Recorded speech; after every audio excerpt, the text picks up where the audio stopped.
Hai Jemaat Tuhan, selamat datang kembali di acara kita satu-satunya Salah Kaprah. Kalau sudah salah, jangan semakin salah. Topik-topik sebelumnya kita banyak berbicara tentang hal-hal yang dekat dengan kehidupan kekristenan kita kan. Dan untuk kali ini juga topiknya adalah perkataan, tentang perkataan.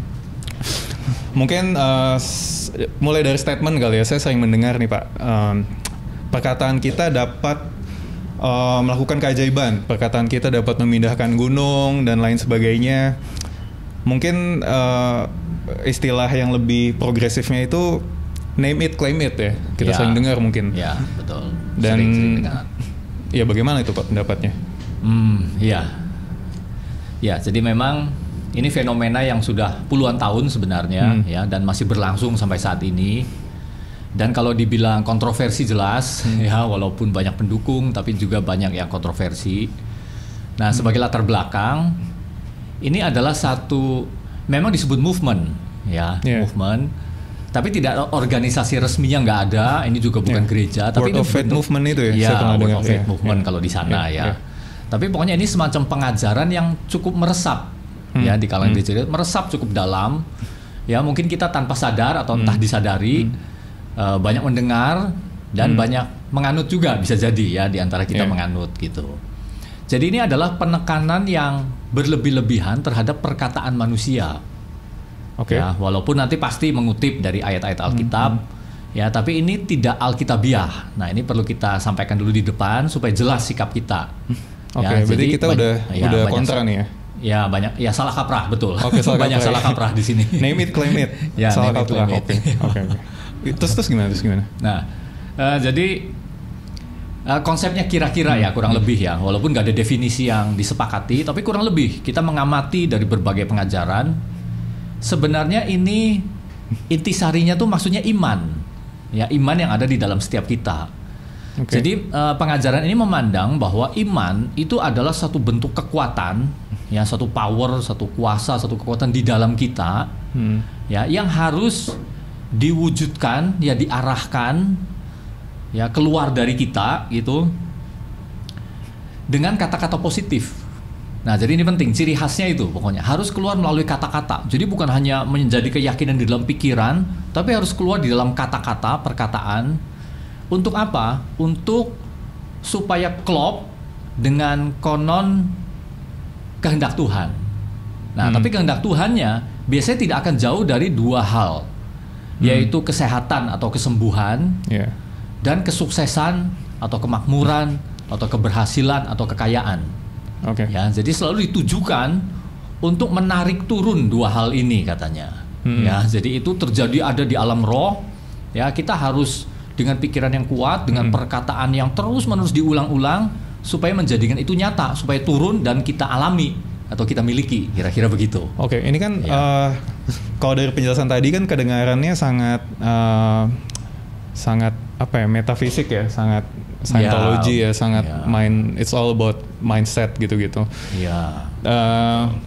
Mungkin yang ingin saya tekankan sekali lagi ya, ini kan dalam konteks kita bergereja, terus kita meminta kepada Tuhan, dan saya pikir kita semua sebagai orang Kristen karismatik ya, kita kan didorong untuk punya iman, memperkatakan, yakin, dan kemudian mendoakan, memperkatakan firman Tuhan dengan yakin. Pokoknya ya seperti itu. Ini kan sebenarnya agak mirip-mirip ya. Oh ya. Bener nggak? Memang kalau dibilang mirip-mirip ya. Mirip, iya. Tapi kenapa kita bilang ini salah gitu? Iya. Jadi begini, mungkin nanti ada contoh-contohnya ya. Tapi kita kupas coba lebih lanjut ya. Kita selidiki lebih dalam, digali lebih lanjut nih. Ya, tadi sudah ada penjelasan seperti itu.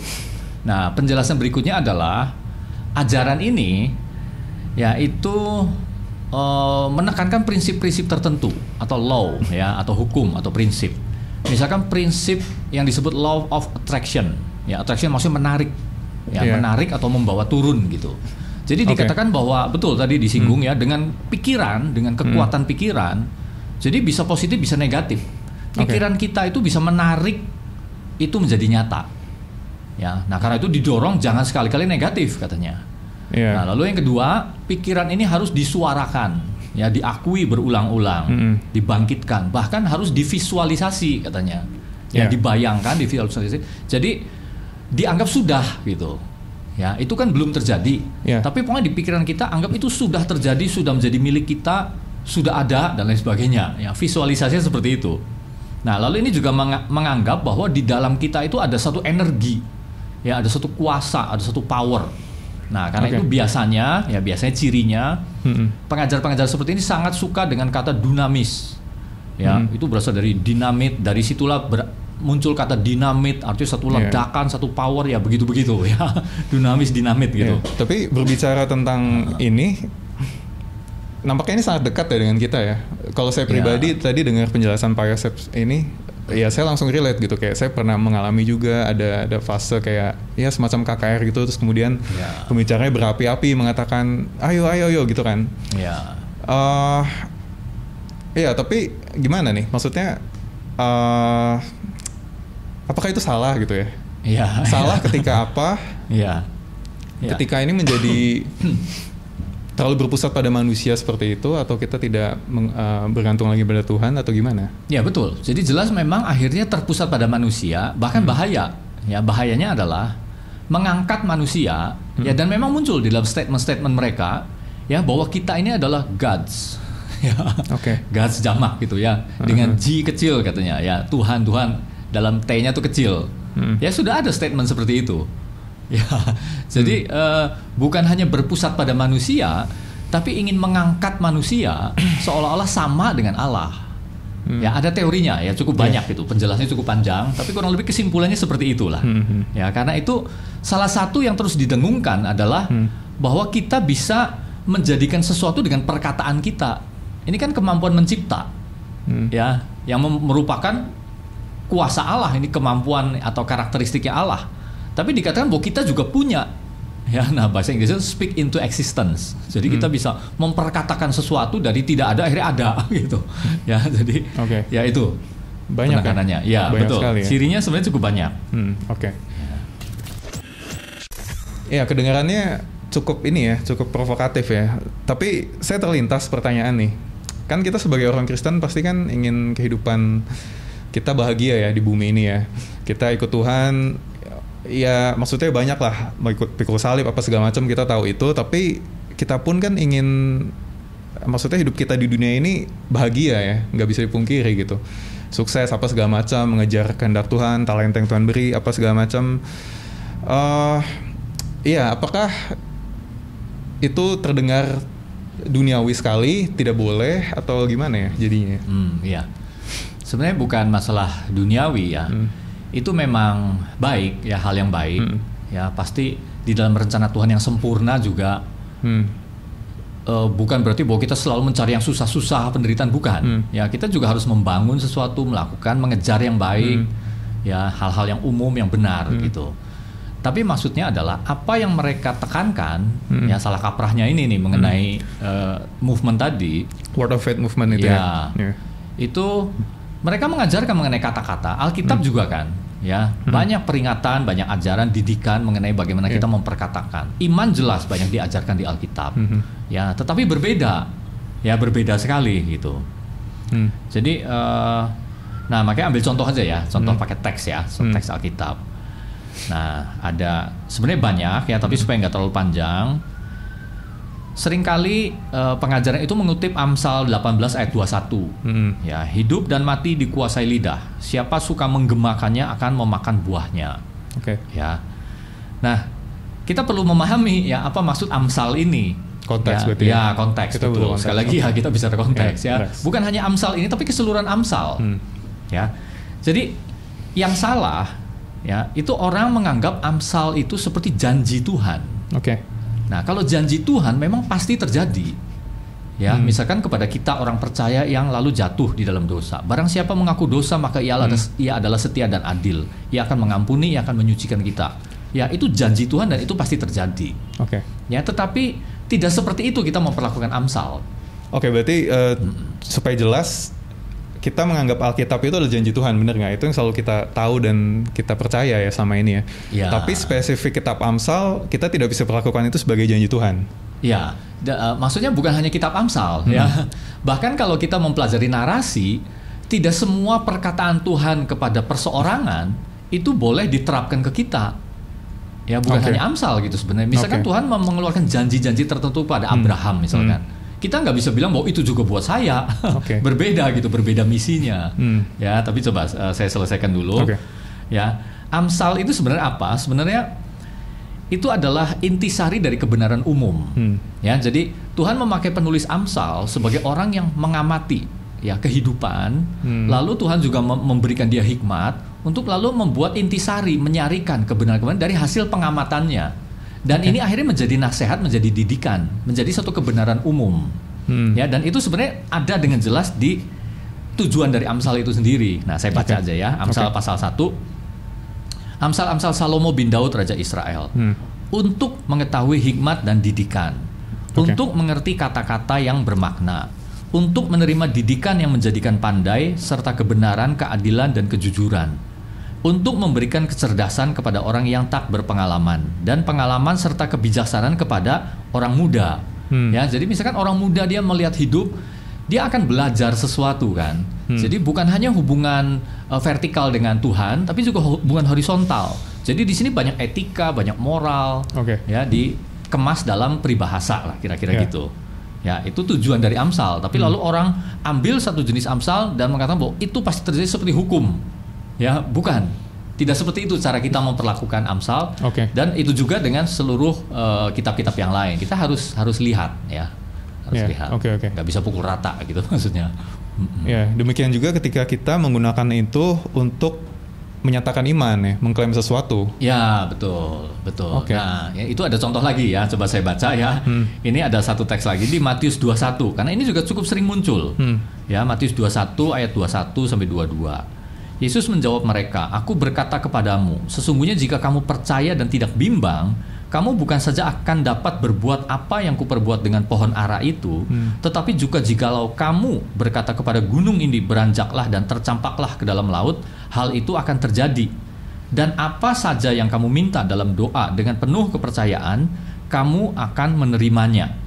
Ya, jadi yang salah di sini adalah ya seolah-olah diajarkan bahwa kalau kita menginginkan sesuatu dengan kuat, ya. Lalu diulang-ulang melalui perkataan, ya divisualisasikan di dalam pikiran dengan kekuatan pikiran gitu, mind power, dan percaya bahwa kita sudah mendapatkannya apa saja, maka itu akan terwujud. Gitu. Ya, saya pernah dengar sih pengajaran yang ke arah sana ya. Kayak, betul. Ya, kuasa itu sudah di dalam kamu sudah menerima apa segala macam janji Tuhan. Terutama mereka ya suka sekali menggunakan janji Tuhan itu ya. Tapi maksudnya kembali lagi ya ke statement name it claim it tadi ya.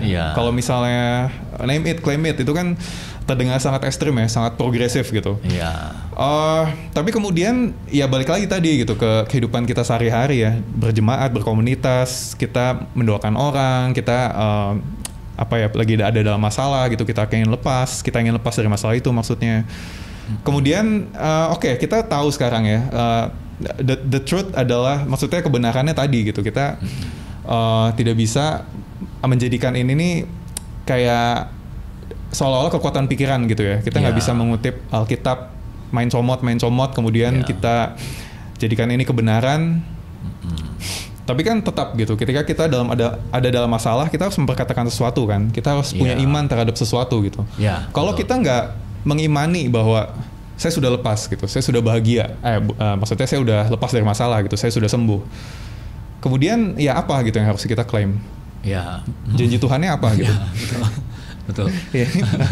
Jadi mungkin kata kunci di sini yang sering kali juga kita tidak tahu itu adalah kehendak Tuhan ya versus kehendak kita. Ya, sebenarnya mungkin yang orang-orang dorong ya itu adalah bagaimana supaya kita selaras dengan kehendak Tuhan. Tetapi di dalam movement ini itu arahnya dibalik. Kehendak kita menggerakkan Tuhan. Nah, ini yang bahaya. Ini benar-benar salah, ya, bukan hanya salah kaprah. Seolah dengan mind power kita, kita menggerakkan Tuhan. Tuhan yang ikut kita, gitu. Itu kan. Jadi ayat tadi misalkan di Matius itu seperti satu cek yang nominalnya nggak diisi. Jadi terserah kita mau kita isi dengan apa saja keinginan kita, gitu. Padahal tidak pernah. Ya, ini prinsip paling penting di dalam Alkitab. Manusia justru harus tunduk pada kehendak Allah, bukan manusia menggerakkan Allah untuk mengikuti kehendaknya.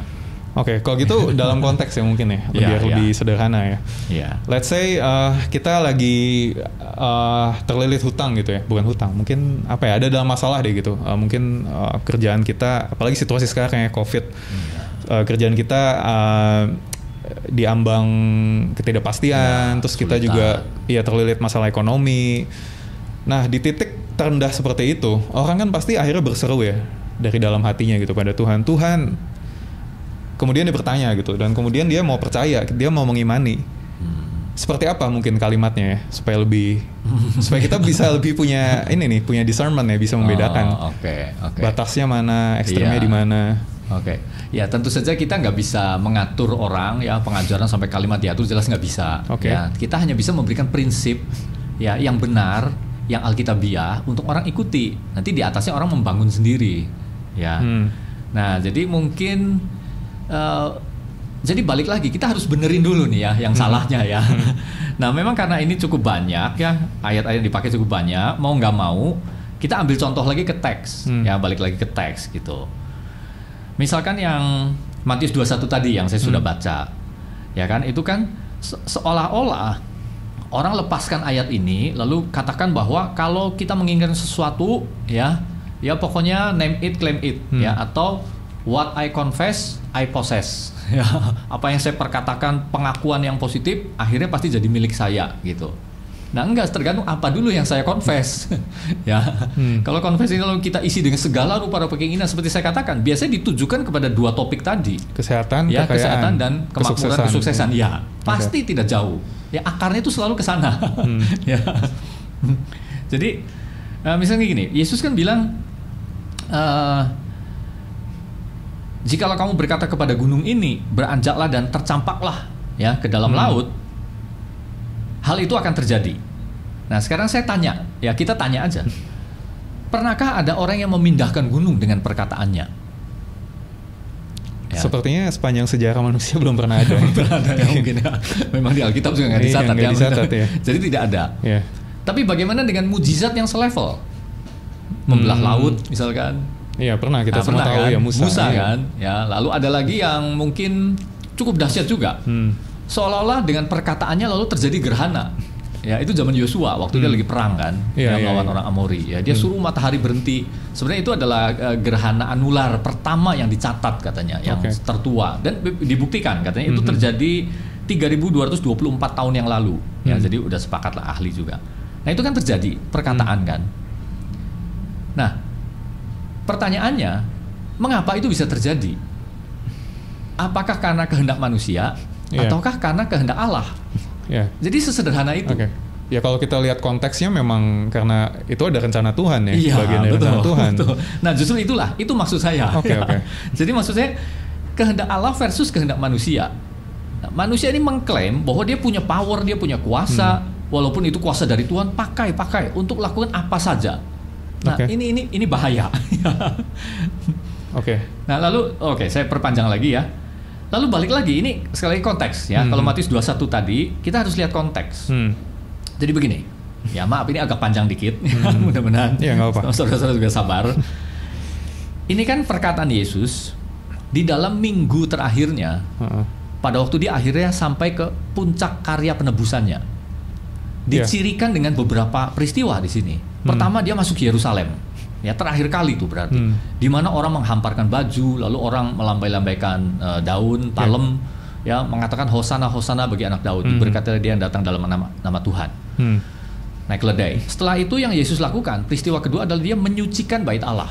Ya dia membalikkan meja-meja penukar, dia mengusir orang-orang yang jual beli. Lalu di situ Yesus menyembuhkan orang buta dan orang timpang. Disambung dengan anak-anak yang polos, ya dalam tanda kutip bodoh, mengulangi lagi hosana hosana bagi anak Daud. Lalu terjadi apa? Orang Farisi ahli Taurat marah di situ. Nah setelah itu lalu diceritakan Yesus mengutuk pohon ara. Jadi ini konteks, ya kita nggak boleh lepaskan. Semua tindakan Yesus pasti punya maksud, punya makna. Jadi kita boleh mencari makna dari situ. Enggak, Yesus bukan orang yang spontan melakukan sesuatu tanpa makna, bukan. Iya pasti. Ya.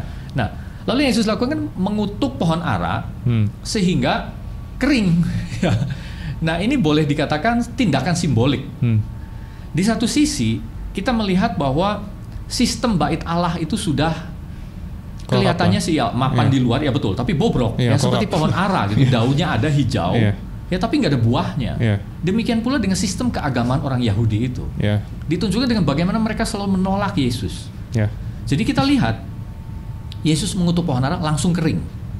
Ya, dan memang akhirnya kan bait Allah itu dihancurkan. Ya, sistem yang mereka anggap mapan itu akhirnya diruntuhkan oleh Titus tahun 70. Ya, jadi nah, setelah itu kita lihat selanjutnya adalah orang-orang ahli Taurat itu mempermasalahkan kuasamu itu dari mana. Mereka tanya asal kuasa Yesus. Ya. Nah, jadi kita lihat sistem manusia yang bobrok diruntuhkan, tapi kerajaan Allah ini datang, rencana Allah yang rohani itu akhirnya digenapi. Bagi manusia ini sulit, ya sebenarnya itu sistem yang sudah ribuan tahun, ya bagaimana ini memulihkan orang, dan memang kelihatannya sulit, hal yang mustahil. Jadi itulah sebab Yesus juga memakai bahasa hiperbola. Ini seperti memindahkan gunung katanya. Tapi akhirnya dengan kuasanya sendiri Yesus membuktikan bahwa itu terjadi. Dan bahwa hari-hari ini sebenarnya sedang digenapi, itu sedang menuju puncaknya. Ya, jadi ya mudah-mudahan bisa ditangkap. Kita nggak bisa lalu comot dan itu praktekkan buat kita bahwa kalau kita punya keinginan pakai mind power, saya ingin kaya, saya ingin sehat, saya ingin sukses, jauh sekali dari konteks. Ayat ini tidak bicara mengenai itu, tidak bicara sekali lagi. Bukan hanya salah kaprah, tapi bahaya kalau kita menafsirkannya seperti itu. Ya. Kira-kira seperti itu. Iya. Berarti jangan bermain Tuhan ya. Nah, janganlah betul. Kita bermain Tuhan, don't play God ya. Playing God, betul. Kita merasa kita sudah menerima that power ya, dari Tuhan, kekuatan dari Tuhan, terus kemudian kita gunakan itu untuk kepentingan kita pribadi gitu ya, kebahagiaan kita pribadi, apa segala macam. Dan lagi sebenarnya powernya apa gitu ya kan, kita boleh kejar loh ya. Karena mereka ini kan mengaku mempunyai power kan. Dan bukankah ini hal yang mudah? Sementara semua yang mereka katakan bahwa power itu kan akan kelihatan dalam wujud lahiriah kan. Ya sebenarnya kan gampang sekali mengujinya. Kalau memang punya power dan power itu akhirnya berbentuk lahiriah itu tadi. Ya gimana? Akan kelihatan. Akan kelihatan. Tapi kenyataannya kan. Saya setuju. Iya, kelihatannya ini satu banyak rekayasa. Kedua juga tidak begitu kelihatan, kita harus akui. Tidak selalu terjadi seperti apa yang mulut mereka katakan. Ya, jadi apa gitu di sini isunya itu jelas gitu sebenarnya. Sebenarnya jelas. Ini mungkin bukan rahasia umum lagi ya, maksudnya banyak ya mungkin saudara Pak Yosef juga tahu lah pasti ya, di internet bertebaran pendeta-pendeta besar mereka mengklaim sesuatu mengatasnamakan janji Tuhan gitu. Tapi ya faktanya tidak teruji gitu ya. Iya, betul. Sementara sebenarnya power yang Tuhan tunjukkan ya melalui perkataan manusia yang dia pakai benar-benar untuk kehendaknya itu nyata sekali. Ya, pada waktu Yesus menyembuhkan orang, rasul-rasul itu begitu mudah gitu ya, dalam tanda kutip ya, mudah. Ya, rasul-rasul hanya lewat aja bayangannya, orang yang dibaringkan bayang sembuh. Ya, jadi nggak ada teknik, nggak ada sesuatu yang rumit di sini. Mukjizat terjadi ya terjadi, sembuh ya sembuh gitu. Jadi nggak perlu diulik, ya nggak perlu dicari tekniknya. Dan lagi yang parah, kalau itu terjadi, kalau itu tidak terjadi, misalkan mukjizat tidak terjadi, orang akan cari terus salahnya di mana nih? Saya ngerti. Karena mereka berpatokan ini harus terjadi. Nah ini yang repot. Kalau kita sudah bilang harus, lalu tidak terjadi, pasti secara alami dia akan ulik-ulik apa yang salah, yang salah. Akan menjadi judgmental. Nah, betul bahayanya. Orang bisa ngejudge. Ini kamu kurang iman mungkin, atau kamu salah di sini, salah di sini. Salah tekniknya, salah. Dan karena akhirnya mungkin menyalahkan Tuhan kan. Iya betul, akhirnya berfokus pada usaha manusia ya. Betul. Seperti itu ya mungkin ujungnya. Bisa jadi begitu. Ya. Pokoknya gini, saya katakan ya, kalau power itu seperti yang dilukiskan oleh para pengajar-pengajar ini, ya percayalah, dunia kekristenan kita itu sudah mirip dengan komik Marvel. Iya. Ya, dipenuhi dengan superhero. Setuju, ya, saya setuju. Ada orang yang bisa menghentikan badai. Mungkin nggak akan ada COVID sekarang. Ya bisa jadi. Nggak akan ada COVID ya. Kita Cukup udah beribadah dengan normal ya. Kenapa pandemi harus begini lama? Iya, nggak mungkin. Ya, cukup satu orang kan sebenarnya. Betul. Apalagi ini beberapa orang yang menyerukan, memerintahkan berhenti dan sebagainya. Jadi ya bahayalah ya. Iya. Dan kadang-kadang konyol gitu. Terus terang Konyol, jadinya ya. konyol sekali. Iya. Ada beberapa pertanyaan mungkin ya dari jemaat nih soal Iya. topik ini. Misalnya, oke, jika kita tidak mengklaim dengan penuh keyakinan atau iman, Iya. kedengarannya tuh kok kayak depressing ya. Kedengarannya kok kayak kita jadi meragukan, penuh dengan keraguan. Iya. Mungkin singkat aja, menurut Pak Yosep ini mungkin sebuah mindset yang keliru ya, tapi gimana tuh tanggapannya? Ya, maksudnya apa yang benarnya bagaimana ya? Iya. Bagaimana seharusnya yang benar, yang Iya, biblikalnya. iya. Ya, sekali lagi ya, kehendak Tuhan lebih berkuasa. Ya, bukan kehendak kita. Oke. Yang sebenarnya yang harus kita kerjakan adalah mencari kehendak Tuhan. Dan kita tahu batas kita. Pada waktu titik itu kita sudah, memang kita nggak ngerti mengapa ini harus terjadi. Ya kita tinggal berseru dan tetap menempel pada Tuhan. Jangan playing God. Ya. Ya, apalagi dengan mengaku punya kuasa. Don't Maksud play saya God. kalau sesuatu yang tidak ada, lalu kita bilang ada. Sesuatu yang kita tidak punya, lalu saya bilang saya punya. Dan lalu memaksa orang lain juga, kamu punya, itu sudah diberikan. Which is itu nggak ada. Ya, ini akan repot sekali. Berarti kuncinya adalah mencari kehendak Tuhan itu sendiri kan? Betul. Untuk diri kita. Iya, betul. Dan kita nggak boleh jauh dari firman Tuhan, betul ya? Iya, Kita harus tetap, maksudnya kita harus terus berpegang pada firman Tuhan, melihat konteks, melihat gambaran besar, Iya, dan bertanya, betul ya? Iya, betul. Lebih Seperti kepada itu. bertanya daripada mengklaim. Betul. Oke. Ya, mengklaim tuh, ya mungkin dalam hal tertentu kita boleh lah Boleh. mengklaim ya. Iya, boleh. Tapi ya jangan ada batasnya lah, jangan sampai kayak gitu ya. Don't play God tadi kuncinya ya. Oke, jangan bermain Itu Tuhan. Terlalu kelewat batas ya. Oke, iya. Iya. Mungkin pertanyaan terakhir ya Pak. Iya. Oke, seandainya kita ini sudah paham gitu ya prinsip firman Tuhan ini, dan kemudian kita berfokus pada mencari kehendak Tuhan, apa yang terjadi nih selanjutnya? Maksudnya apa yang terjadi jika kita melakukan hal yang benar ini? Apa yang terjadi ya? Iya, positifnya apa gitu? Kenapa ini lebih baik ketimbang udahlah, maksudnya ya ini zaman modern gitu ya, bebas, semua orang punya ambisi, semua punya cita-cita. Kita berada di sebuah sistem, maksudnya sistem gereja yang mungkin makmur gitu ya, let's say, claim it, punya iman, katakan, maju, jangan takut gitu. Terus kemudian kita sekarang seperti harus nginjak rem gitu ya, harus nginjak rem, tunggu dulu gitu, jangan don't play God, jangan kebablasan, fokus pada cari kehendak Tuhan, dengar gitu. Ya, terus gimana gitu? Kenapa itu lebih baik? Sebenarnya lebih tepatnya bukan injak rem. Ya, saya sarankan pindah jalur. Pindah jalur, itu lebih ekstrim. Tinggalkan jalur itu ya. Oke. Karena ini jalur yang salah. Oke. Percayalah, ini ujungnya salah. Iya. Ya, playing God itu dosa besar sebenarnya. Ya, sebenarnya bukan hanya salah kaprah, tapi boleh kita katakan itu sudah heresy. Oke. Ya, karena sama sekali nggak alkitabiah. Ya, jadi pindah jalur. Ya, ikuti jalur. Ya. Tidak ada jaminan memang. Kalau kita mengikuti jalur, ya benar-benar mencari kehendak Tuhan, lalu kita akan selalu sehat, bebas penyakit, kita akan selalu sukses, kita akan kaya raya. Tidak ada di Alkitab. Iya. Ya, tidak ada. Iya.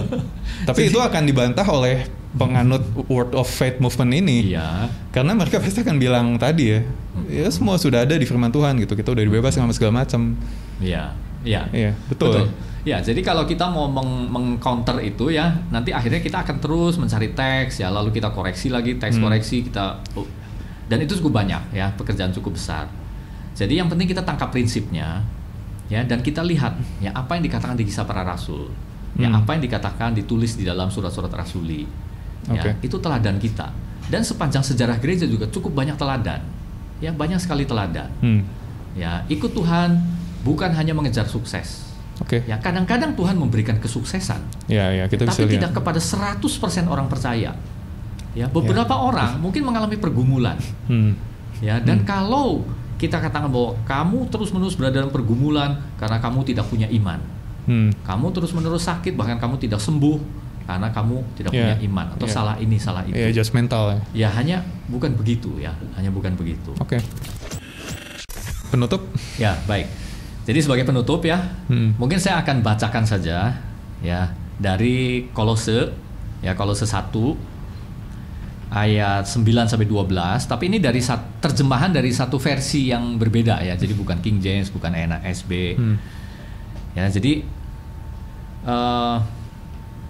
dikatakan begini, Paulus itu berdoa ya kepada jemaat Kolose. Dia meminta kepada Allah supaya memberi kita pikiran dan roh yang bijak yang selaras dengan kehendaknya. Ya, itu ada dalam doanya Paulus. Seharusnya menjadi doa kita juga ya untuk menjawab pertanyaan tadi. Kita cari ya, kita punya pikiran, kita punya satu sikap mental yang bijaknya itu karena selaras dengan kehendaknya. Nah, supaya apa? Supaya kita memperoleh pemahaman yang menyeluruh. Memang kita memahami Tuhan 100% tidak mungkin, mustahil. Tapi pada rencana Allah atas hidup kita punya gambar yang jelas, kita punya pemahaman yang menyeluruh tentang cara-caranya Allah bekerja. Ya. Jadi bukan dengan mengenerate, membagi sesuatu, menarik kekuatan Tuhan, bukan. Ya. Cara-cara Allah bekerja. Ya, kadang-kadang penuh misteri, harus kita akui. Dan ini maksudnya subjektif ya. Maksudnya untuk tiap orang beda-beda pengalaman ya. Betul. Betul, bisa aja ya. Tapi pokoknya asal kita jangan masuk ke jalur yang ekstrim tadi. Ya, percayalah, Roh Kudus itu kan hidup. Ya, firman Allah itu kan aktif. Ya, kita akan mulai paham sedikit demi sedikit cara-cara Allah bekerja. Lalu akibatnya apa? Akibatnya kita hidup baik, ya, live well gitulah. Ya, terjemahan di sini live well. Hidup baik bagi siapa? Bagi Tuhan terutama. Dan kita seolah-olah bisa membuat Tuhan bangga. Pada waktu kita bekerja bagi Tuhan, ya, menghidupi pekerjaan kita, bekerja di ladangnya, ya, menempuh profesi kita.